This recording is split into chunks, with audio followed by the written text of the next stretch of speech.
Hi all, welcome to Kiruthik's vlogs. இன்றைக்கி நம்ம பார்க்க போகிறது கார்ன் புட்டு. அதுக்காக நம்ம 2 கப் கார்ன் மாவு எடுத்துக்கிட்டோம்.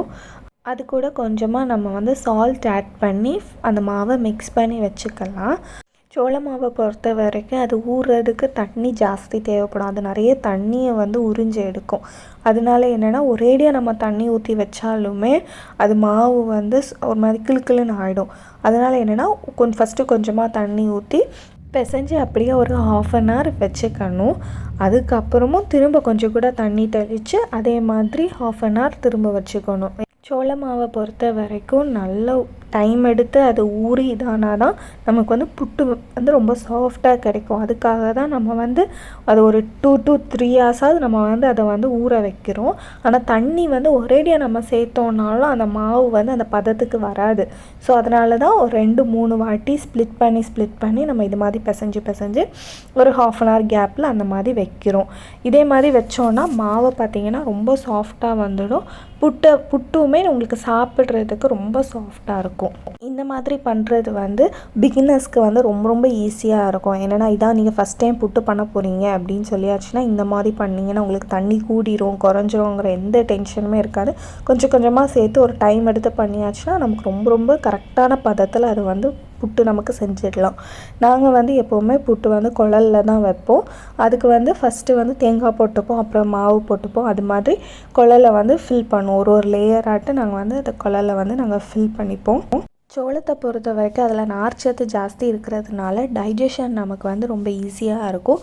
சுகர் பேஷண்ட்ஸ்க்கும் சுகரை இன்க்ரீஸ் பண்ணாது. வீட்டுக்கு ஆல்டர்னேட்டிவாக நம்ம இந்த கார்னை சேர்த்துக்கலாம். சோளத்தை பொறுத்த வரைக்கும் அதில் calcium, magnesium, zinc, iron, protein எல்லாமே ரொம்ப ஜாஸ்தி இருக்கிறதுனால நம்ம உடம்புக்கு ரொம்ப நல்லது. சோளத்தில் மட்டும் இல்லாமல் நம்ம ஒயிட் ரைஸில் நம்ம பொதுவாகவே ஒயிட் ரைஸில் தான் புட்டு பண்ணுவாங்க. இது கார்னில் பண்ணலாம், கருப்பு கவுனி அரிசியில் பண்ணலாம், காட்டியானோ அரிசியில் பண்ணலாம், ராகியில் பண்ணலாம். இந்த மாதிரி நிறைய ஃப்ளேவர்ஸில் நம்ம பண்ணிக்கலாம். யாருக்காச்சும் இந்த மாதிரி வெரைட்டி ஆஃப் புட்டு மாவு வேணும்னு சொல்லியாச்சுன்னா நாங்கள் வீட்லேயே பண்ணி கொடுக்குறோம். யாருக்கு வேணும்னாலும் நாங்கள் கொடுத்துருக்க வாட்ஸ்அப் நம்பருக்கு மெசேஜ் பண்ணுங்கள். சோளப்புட்டுக்கு காம்பினேஷனாக நம்ம பச்சை பயிரும் அப்பளமும் வச்சு சாப்பிட்டுக்கலாம். இல்லைன்னா நான்வெஜ் கூட அதுக்கு நல்ல காம்பினேஷனாக தான் இருக்கும். சிக்கன், மட்டன் இந்த மாதிரி எந்த கிரேவி தேங்காய் அரைச்சி வச்சு அது கூட நம்ம சாப்பிட்டாலும் ரொம்ப நல்லா தான் இருக்கும். இந்த குடத்தில் தண்ணி ஊற்றி குழலை மேலே வச்சிட்டோன்னா கீழே இருந்து அதில் வரக்கூடிய ஆவிலேயே அந்த புட்டு வெந்துடும். இந்த ப்ரொசீஜரில் பண்ணுறது தான் குழல் புட்டுன்னு சொல்லுவாங்க. இது இப்போ நமக்கு ரெடி ஆகிடுச்சு புட்டு. அது எப்படி எந்த மாதிரி அவுட்புட் வந்திருக்குன்னு பாருங்கள்.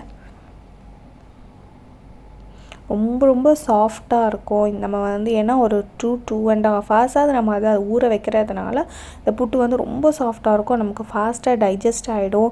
ஹெவியாக இருக்குங்கிற ஒரு ஃபீலே இருக்காது. ரொம்ப நல்லாயிருக்கும். டயபெட்டிக் பேஷண்ட்ஸ், டயட்டில் இருக்கவங்க இவங்களுக்கு எல்லாத்துக்குமே இது ரொம்ப பெஸ்ட்டாக இருக்கும். இந்த வீடியோ உங்களுக்கு பிடிச்சிருந்துச்சுன்னா கண்டிப்பாக சப்ஸ்கிரைப் பண்ணுங்கள், லைக் பண்ணுங்கள், ஷேர் பண்ணுங்கள். தேங்க்ஸ் ஃபார் வாட்சிங்.